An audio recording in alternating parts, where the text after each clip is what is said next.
Hello बच्चों, good evening सभी को। तो आज की जो क्लास है, आज की क्लास में हम लोग अपना जो ठोस अवस्था चैप्टर पढ़ रहे थे, उस ठोस अवस्था चैप्टर में हम लोग डिस्कस करेंगे ठोसों के विद्युतीय गुणों के बारे में। ठीक है, किसके बारे में भाई? ठोसों के विद्युतीय गुणों के बारे में बात करेंगे। आज का जो हमारा लेक्चर का टॉपिक है वो है ठोसों के विद्युतीय गुण।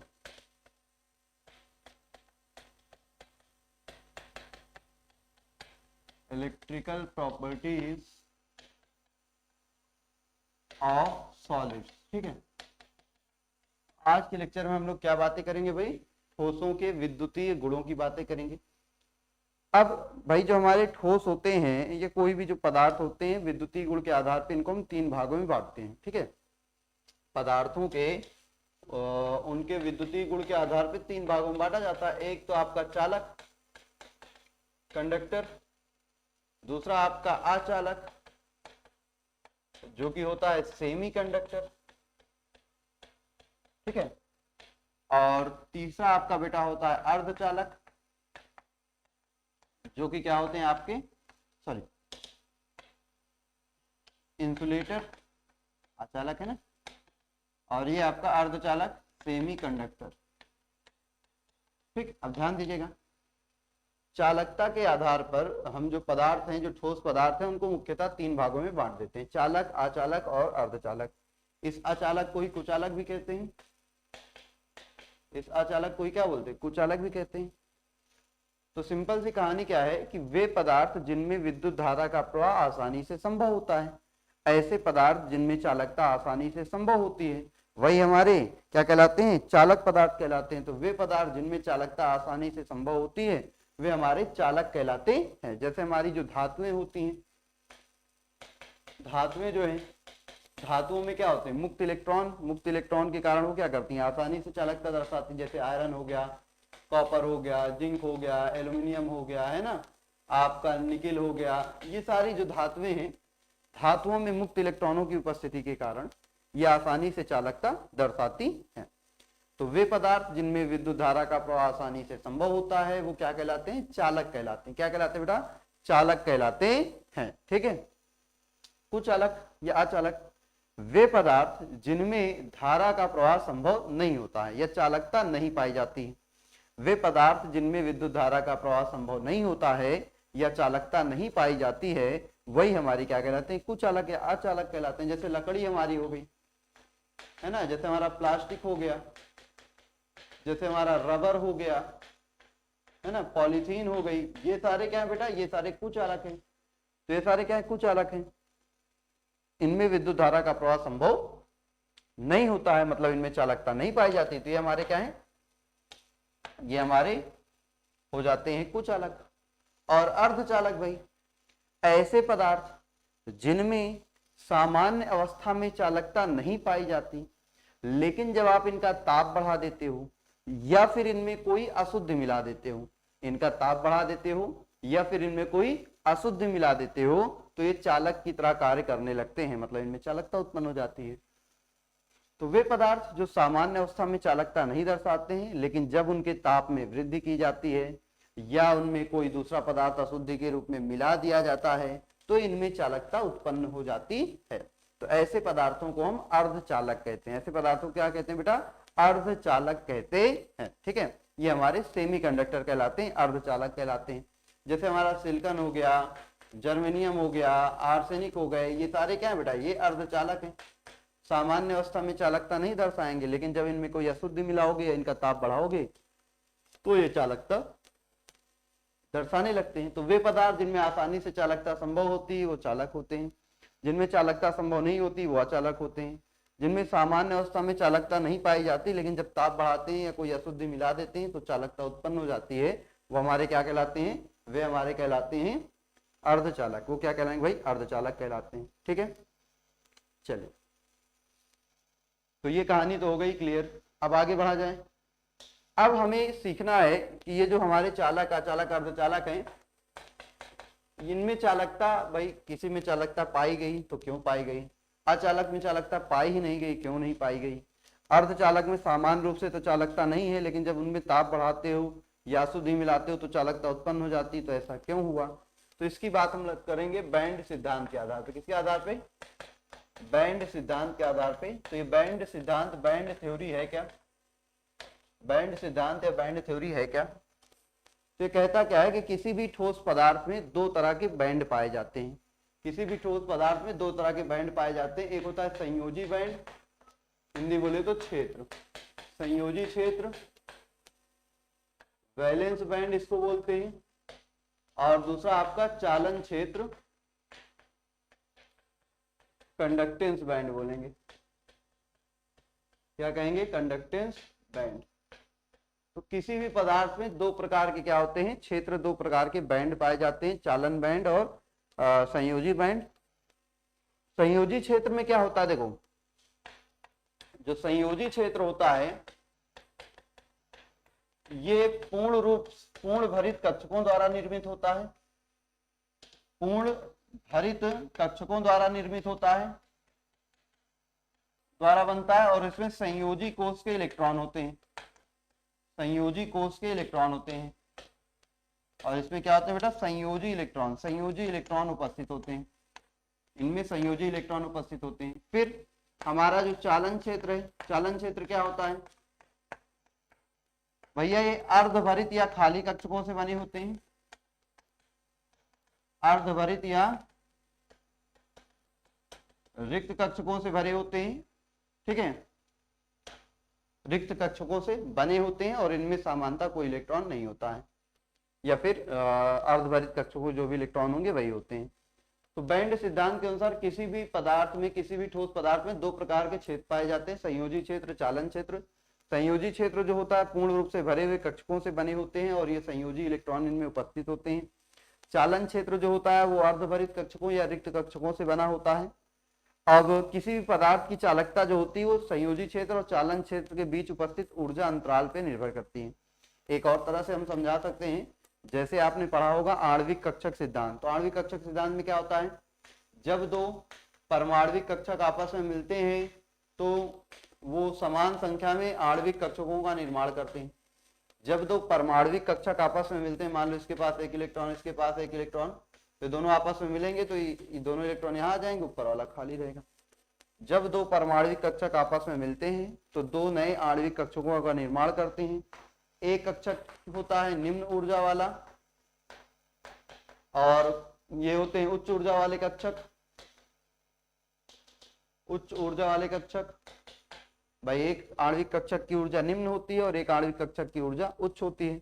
तो निम्न ऊर्जा वाले जो आणविक कक्षक हैं इनकी श्रेणियां ही कहलाती हैं संयोजी क्षेत्र। इनकी जब श्रेणियां मिलती हैं तो बनता है संयोजी क्षेत्र। और उच्च ऊर्जा वाले कक्षकों की जो श्रेणियां होती हैं वो कहलाती है हमारी चालन क्षेत्र। संयोजी क्षेत्र में इलेक्ट्रॉन होते हैं, चालन क्षेत्र सामान्यतः खाली होता है या फिर एक इलेक्ट्रॉन इसमें रहेगा। अगर इसमें भी दो इलेक्ट्रॉन हो जाएगा तो ये अस्थायी हो जाएगा, है ना। आपने पढ़ा है जब बॉन्डिंग ऑर्बिटल और एंटी बॉन्डिंग दोनों में इलेक्ट्रॉन सेम हो जाते हैं तो अणु अस्थायी हो जाता है। तो इसलिए इसमें या तो खाली रहेगा ये कक्षक या तो फिर एक इलेक्ट्रॉन भरा रहेगा, मतलब अर्धभरित कक्षक होगा। और जबकि ये संयोजी क्षेत्र जो होता है वो सामान्यतः पूर्ण रूप से भरा हुआ होता है। तो जब दो परमाणविक कक्षक मिलते हैं तो दो आणविक कक्षकों का निर्माण होता है। एक निम्न ऊर्जा का कक्षक होता है, एक उच्च ऊर्जा कक्षक होता है। निम्न ऊर्जा के कक्षकों की श्रेणियां कहलाती हैं संयोजी क्षेत्र या संयोजी क्षेत्र बनाती हैं, और उच्च ऊर्जा वाले कक्षकों की श्रेणियां क्या बनाती हैं? चालन क्षेत्र बनाती हैं। संयोजी क्षेत्र वही है, पूर्ण रूप से भरे हुए कक्षकों से बनता है जिसमें संयोजी इलेक्ट्रॉन उपस्थित होते हैं। चालन क्षेत्र अर्धभरित या खाली कक्षकों से बनता है।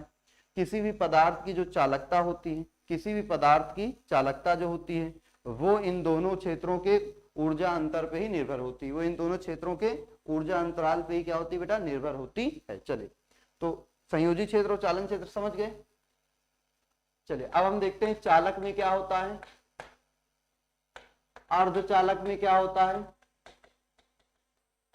और आपका कुचालक में ऐसा क्या होता है जिसके कारण इनमें चालकता नहीं पाई जाती। तो बैंड सिद्धांत के आधार पर देखेंगे, बैंड सिद्धांत के आधार पर ही हम लोग इसको देखेंगे, है ना।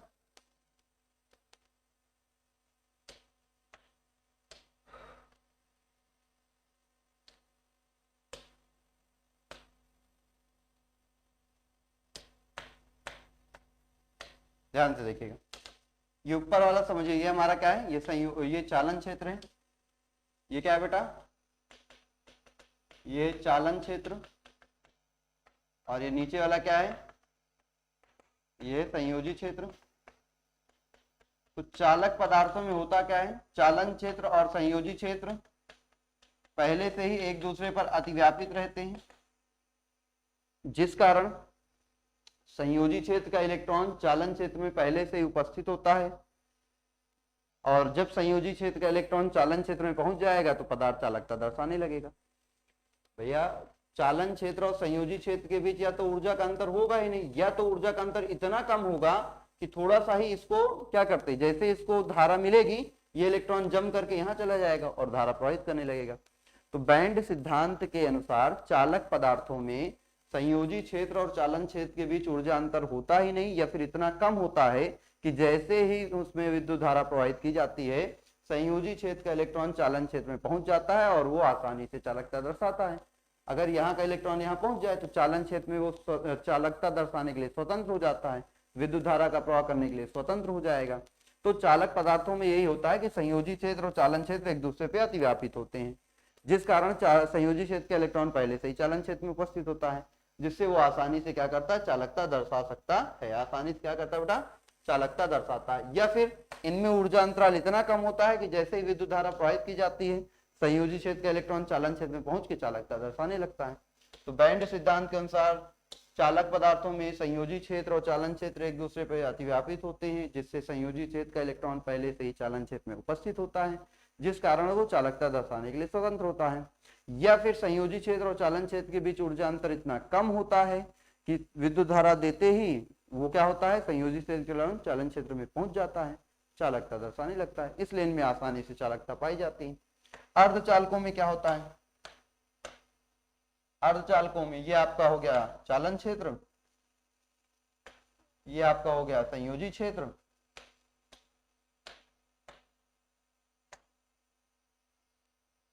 ठीक है।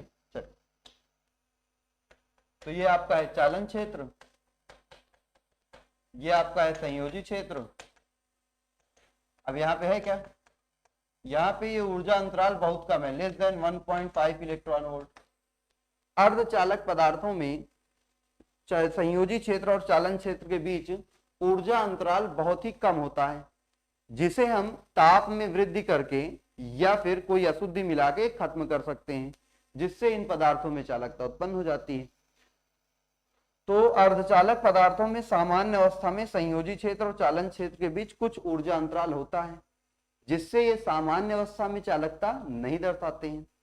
लेकिन जब हम इनमें ताप बढ़ा देते हैं या इनमें कोई अशुद्धि मिला देते हैं तो ये ऊर्जा का अंतर खत्म हो जाता है, जिससे संयोजी क्षेत्र का इलेक्ट्रॉन चालन क्षेत्र में पहुंच के चालकता दर्शाने लगता है, और ये पदार्थ ताप वृद्धि पर या अशुद्धि मिलाने पर चालकता दर्शाने लगते हैं।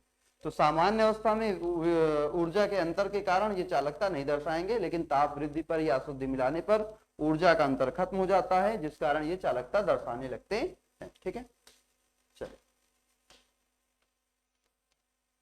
फिर अगला हमारा जो है, ये हमारे हो गए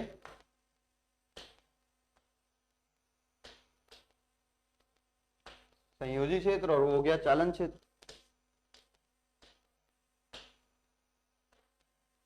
देखिए ये क्या है, ये हमारा है चालन क्षेत्र, और ये हमारा कौन है, ये संयोजी क्षेत्र। अब चालन क्षेत्र और संयोजी क्षेत्र के बीच जो ऊर्जा अंतराल है वो 5 इलेक्ट्रॉन वोल्ट से भी अधिक है। इस ऊर्जा अंतर, इसको हम बोलते हैं वर्जित क्षेत्र, फॉरबिडन जोन। भाई संयोजी क्षेत्र और चालन क्षेत्र के बीच जो ऊर्जा अंतर होता है इसको हम बोलते हैं वर्जित क्षेत्र या फॉरबिडन जोन। ठीक है, इंग्लिश में क्या बोलेंगे, फॉरबिडन जोन। तो कुचालक या अचालक पदार्थों में संयोजी क्षेत्र और चालन क्षेत्र के बीच ऊर्जा अंतराल बहुत अधिक होता है, जिसे किसी भी विधि द्वारा सामान्यतः समाप्त नहीं किया जा सकता है, जिसे किसी भी विधि द्वारा सामान्यतः समाप्त नहीं किया जा सकता, जिससे संयोजी क्षेत्र का इलेक्ट्रॉन कभी चालन क्षेत्र में पहुंचेगा ही नहीं, और जब इसका इलेक्ट्रॉन यहाँ पहुंचेगा नहीं तो पदार्थ चालकता दर्शाएगा ही नहीं। बात समझ में आई? तो होता क्या है कि हमारे जो अचालक या कुचालक पदार्थ हैं उनमें संयोजी क्षेत्र और चालन क्षेत्र के बीच ऊर्जा अंतराल अधिक होने के कारण संयोजी क्षेत्र का इलेक्ट्रॉन कभी चालन क्षेत्र में पहुंचता ही नहीं है, जिस कारण वो चालकता नहीं दर्शा पाते हैं। ठीक है, जिस कारण वो चालकता नहीं दर्शा पाते हैं। तो ये हमारा हो गया बैंड सिद्धांत के आधार पर चालक, अचालक और अर्धचालकों की व्याख्या, कि चालकों में संयोजी क्षेत्र चालन क्षेत्र के बीच ऊर्जा अंतर नहीं होता, वो एक दूसरे पे अतिव्यापित होते हैं, जिससे संयोजी क्षेत्र के इलेक्ट्रॉन चालन क्षेत्र में पहले से उपस्थित है, चालकता दर्शाएगा। अर्धचालकों में कुछ ऊर्जा अंतर होता है संयोजी क्षेत्र चालन क्षेत्र के बीच, जिससे सामान्य अवस्था में वो चालकता नहीं दर्शाते हैं, लेकिन ताप वृद्धि और अशुद्धि मिलाने पर ऊर्जा अंतर खत्म हो जाता है, जिससे चालकता आ जाती है।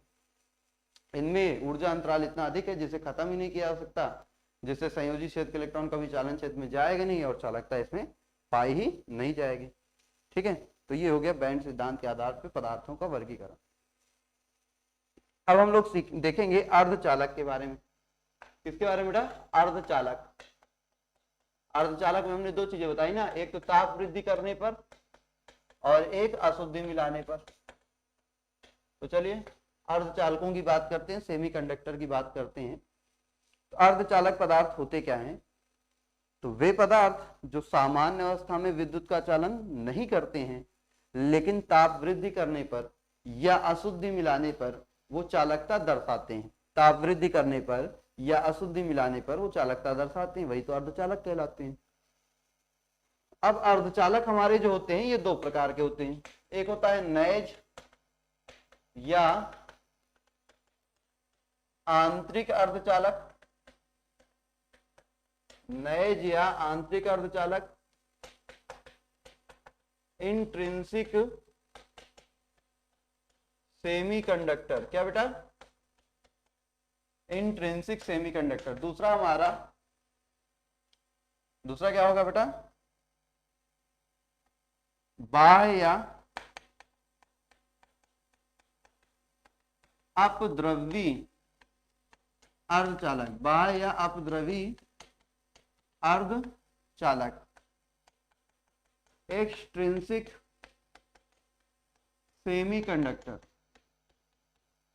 एक्सट्रिंसिक सेमीकंडक्टर दो तरह के अर्धचालक होते हैं, नैज या आंतरिक अर्धचालक और बाह्य या अपद्रवी अर्धचालक। ठीक है, नैज या आंतरिक अर्धचालक, बाह्य या अपद्रवी अर्धचालक। तो नैज या आंतरिक अर्धचालक क्या होते हैं और बाह्य या अपद्रवी अर्धचालक क्या होते हैं? तो ध्यान समझिएगा, हमने अर्धचालकों की दो बातें बताई। भाई अर्धचालक में जब ताप वृद्धि करोगे तब चालकता उत्पन्न होगी, या फिर कोई अशुद्धि मिलाओगे तब चालकता उत्पन्न होगी। तो जब किसी अर्धचालक पदार्थ के ताप में वृद्धि कर देने पर, जब किसी अर्धचालक पदार्थ में ताप में वृद्धि कर देने पर उसमें चालकता उत्पन्न हो जाती है, तो उसे हम बोलते हैं नैज या आंतरिक अर्धचालक, और इसे शुद्ध अर्धचालक भी कहते हैं। क्यों भैया? हमने इसमें कोई दूसरा पदार्थ तो मिलाया नहीं, इसको केवल गर्म किया, चालकता उत्पन्न हो गई, तो ये शुद्ध अर्धचालक भी कहलाता है। क्या कहलाता है बेटा? शुद्ध अर्धचालक भी कहलाता है। तो जब किसी अर्धचालक पदार्थ के ताप में वृद्धि करने पर, जैसे देखो सिलिकॉन की बात कर लेते हैं,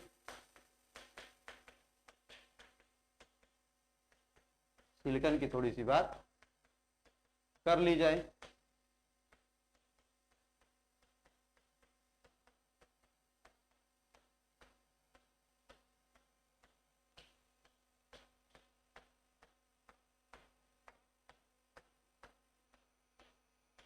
ठीक है, जैसे ये सिलिकॉन है। अब सिलिकॉन में देखो भाई यहाँ पे क्या है, ये आपके हैं संयोजी इलेक्ट्रॉन। ये क्या है? संयोजी इलेक्ट्रॉन है ना। ये आपके क्या है? ये आपके हैं संयोजी इलेक्ट्रॉन, ये आपके संयोजी इलेक्ट्रॉन है। अब हुआ क्या यहाँ पे कि जब आपने इस पदार्थ को गर्म किया, और इस पदार्थ को गर्म करते ही होगा क्या, इनके इलेक्ट्रॉनों की ऊर्जा में वृद्धि होगी। इलेक्ट्रॉनों की ऊर्जा में वृद्धि होगी तो ये उच्च ऊर्जा स्तर में चले जाएंगे। भाई अभी ये संयोजी कोष में उपस्थित हैं, जैसे इनको ताप में वृद्धि करोगे, ये इलेक्ट्रॉन उस ऊर्जा को ग्रहण करेंगे। इलेक्ट्रॉन ऊर्जा को ग्रहण करेंगे तो इनकी ऊर्जा उच्च हो जाएगी, तो अपने कोष से निकलकर उच्च ऊर्जा स्तर में चले जाएंगे। और आपको पता है उच्च ऊर्जा वाले कोष क्या होते हैं? चालन क्षेत्र का निर्माण करते हैं। मतलब जब हम इसको गर्म करेंगे तो इनके इलेक्ट्रॉन उत्तेजित होकर उच्च ऊर्जा स्तर अर्थात चालन क्षेत्र में प्रवेश कर जाते हैं, और जैसे ही चालन क्षेत्र में प्रवेश करेंगे चालकता क्या हो जाएगी, उत्पन्न हो जाएगी, चालकता दर्शाने लगेंगे। तो वे अर्धचालक पदार्थ जिनके ताप में वृद्धि करने मात्र से उनमें चालकता उत्पन्न हो जाती है वही हमारे क्या कहलाते हैं, नैज या आंतरिक अर्धचालक, और इनमें शुद्ध अर्धचालक भी कहते हैं। जब इन पदार्थों का ताप बढ़ाया जाता है तो इनके संयोजी कोष के इलेक्ट्रॉन उत्तेजित होकर उच्च ऊर्जा स्तर अर्थात चालन क्षेत्र में पहुंच जाते हैं और चालकता को दर्शाने लगते हैं। ये इसका कहानी है, ठीक है। चलो, नैज या आंतरिक के बाद दूसरा आता है बाह्य या द्रवीय अर्धचालक। तो जब किसी अर्धचालक पदार्थ में कोई दूसरा पदार्थ अशुद्धि के रूप में मिलाने पर चालकता उत्पन्न होती है। जब किसी अर्धचालक पदार्थ में कोई दूसरा पदार्थ अशुद्धि के रूप में मिलाने पर चालकता उत्पन्न होती है तो इसे हम बोलते हैं बेटा, क्या बोलते हैं, बाह्य या अपद्रव्य अर्धचालक। क्या बोलेंगे, बाह्य या अपद्रव्य अर्धचालक बोलेंगे, ठीक है। तो जब किसी भी पदार्थ में क्या करने पर, जब किसी भी पदार्थ में हम मिला देंगे कोई अशुद्धि और उस पदार्थ में चालकता उत्पन्न हो जाएगी तो उसे हम बोलेंगे बाह्य या अपद्रव्य अर्धचालक। क्या बोलेंगे, बाह्य या अपद्रव्य अर्धचालक कहते हैं, ठीक है। चलिए, तो ये जो हमारा बाह्य या अपद्रव्य अर्धचालक है ये भी दो प्रकार का होता है। जब किसी पदार्थ में कोई अशुद्धि मिलाने पर उस पदार्थ में चालकता उत्पन्न होगी तो इसे हम बोलेंगे बाह्य या अपद्रव्य अर्धचालक। और बाह्य अपद्रव्य अर्धचालक की कहानी ये है कि ये दो प्रकार का होता है। ये जो है ये दो प्रकार का होता है, ये दो प्रकार का होता है। पहला पी प्रकार अर्धचालक और दूसरा बेटा एन प्रकार अर्धचालक। पी का मतलब है पॉजिटिव टाइप, एन का मतलब है नेगेटिव टाइप। पी का मतलब क्या है, पॉजिटिव टाइप, और एन का मतलब क्या है, नेगेटिव टाइप। चलो, पी प्रकार अर्धचालक की बात करते हैं। जब हम 14वें वर्ग के तत्व सिलिकॉन में 13वें वर्ग के तत्व आप एल्यूमिनियम ही ले लीजिए को अशुद्धि के रूप में मिलाते हैं। जब आप 14वें वर्ग के तत्व सिलिकॉन में 13वें वर्ग के तत्व एल्यूमिनियम को अशुद्धि के रूप में मिलाते हैं तो होता क्या है, और यहाँ पे समझते हैं। ये हमारा सिलिकॉन का क्रिस्टल है,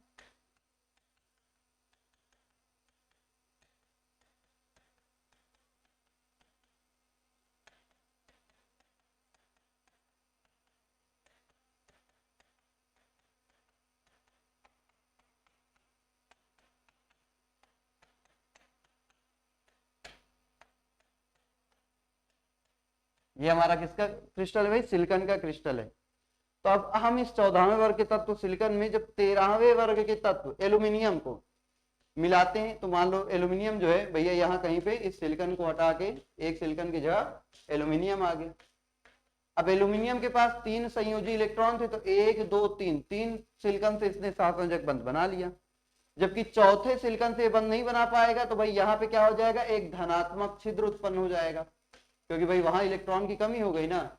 जब तक वहां सिलिकॉन था, सिलिकॉन चारों इलेक्ट्रॉन साझा करके वहां पे सिलिकॉन की उपस्थिति में इलेक्ट्रॉन था, लेकिन जब एल्यूमिनियम आया तो एल्यूमिनियम की उपस्थिति में यहाँ का इलेक्ट्रॉन गायब हो गया। मतलब यहाँ पे क्या हो गया, धनात्मक छिद्र हो गया, इलेक्ट्रॉन की कमी से उत्पन्न हो गया धनात्मक छिद्र। अब जैसे ही ये धनात्मक छिद्र उत्पन्न हुआ तो भैया ये सिलिकॉन लगा रोने, कहा कि भैया मेरे अंदर क्या कमी थी कि तुमने इन तीनों को दिया, मुझको इलेक्ट्रॉन नहीं दिया। तो कहेगा अच्छा लो थोड़ी देर तुम रख लो, तो ये इलेक्ट्रॉन घूम के इसके पास चला जाएगा। जैसे इलेक्ट्रॉन यहाँ घूमेगा ये छिद्र यहाँ आ जाएगा, ये लगेगा रोने की भैया मुझको भी इलेक्ट्रॉन चाहिए नहीं तो गड़बड़ हो जाएगा। तो कहता अच्छा लो यार तुम मेरा लो, बड़ा दिलदार हूं मैं। देने के बाद इसके यहाँ छिद्र आ गया, ये खुद पछताने लगा कि यार कहाँ से दे दिया। ये भी लगेगा रोने, कहेगा नहीं मुझको तो मेरा इलेक्ट्रॉन चाहिए। तो फिर ये कहेगा अच्छा लो यार हम कम दिलदार थोड़ी हैं, हमारा इलेक्ट्रॉन ले लो। जैसे ही इसको दे देगा यहाँ पे छिद्र आ जाएगा। तो ये लगातार इलेक्ट्रॉन अपनी क्या करते रहेंगे, एक दूसरे घुमाते रहेंगे। लो अच्छा भैया तुम ले लो तुम ले लो, मतलब इलेक्ट्रॉन जो है घूमने लगा। इलेक्ट्रॉन क्या घूमने लगा, जो धनात्मक छिद्र है वो घूमने लगा। इलेक्ट्रॉन यहाँ गया तो छिद्र यहाँ आया, इलेक्ट्रॉन यहाँ गया तो छिद्र यहाँ आया। तो इस धनात्मक छिद्र से होकर इलेक्ट्रॉनों की गति शुरू हो गई। और इसी तरह से क्रिस्टल में बहुत सारी जगह एल्यूमिनियम आएगा, बहुत सारी जगह एल्यूमिनियम आएगा और हर जगह एक धनात्मक छिद्र उत्पन्न करेगा। भाई क्रिस्टल में ढेर सारी जगह एल्यूमिनियम आएगा, एक ही जगह तो आएगा नहीं, और हर जगह धनात्मक छिद्र उत्पन्न करेगा।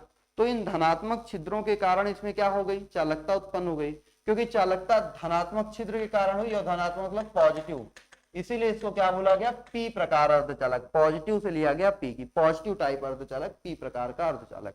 तो जब 14वें वर्ग के तत्व में 13वें वर्ग को अशुद्धि के रूप में मिलाते हैं, तो वह क्या करता है भाई, वह क्रिस्टल में जाकर एक धनात्मक छिद्र उत्पन्न कर देता है। उस धनात्मक छिद्र की सहायता से इलेक्ट्रॉन गति करने लगते हैं और पदार्थ में चालकता उत्पन्न हो जाती है। इस प्रकार से प्राप्त पदार्थ, क्योंकि इसमें चालकता धनात्मक छिद्र के कारण उत्पन्न हुई, इसलिए धनात्मक से पी ले लिया गया, मतलब पॉजिटिव टाइप अर्धचालक इसको बोला गया। पॉजिटिव टाइप मतलब पी टाइप अर्धचालक। ठीक है, ये इसकी कहानी।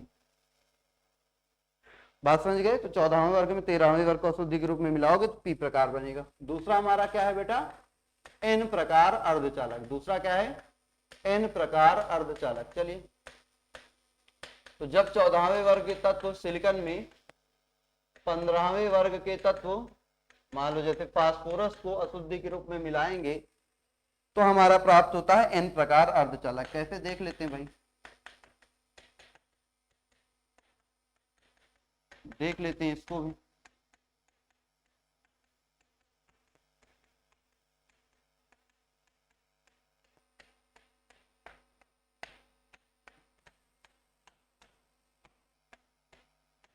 ठीक है, तो जब 15वें वर्ग के तत्व, सॉरी 14वें वर्ग के तत्व सिलिकॉन में 15वें वर्ग मान लो फास्फोरस था, 15वें वर्ग के तत्व फास्फोरस को अशुद्धि के रूप में मिलाया, तो फास्फोरस के पास 5 संयोजी इलेक्ट्रॉन, उसने 1 2 3 4 4 सिलिकॉन से बंद बना लिया, 5वां इलेक्ट्रॉन इसका स्वतंत्र है।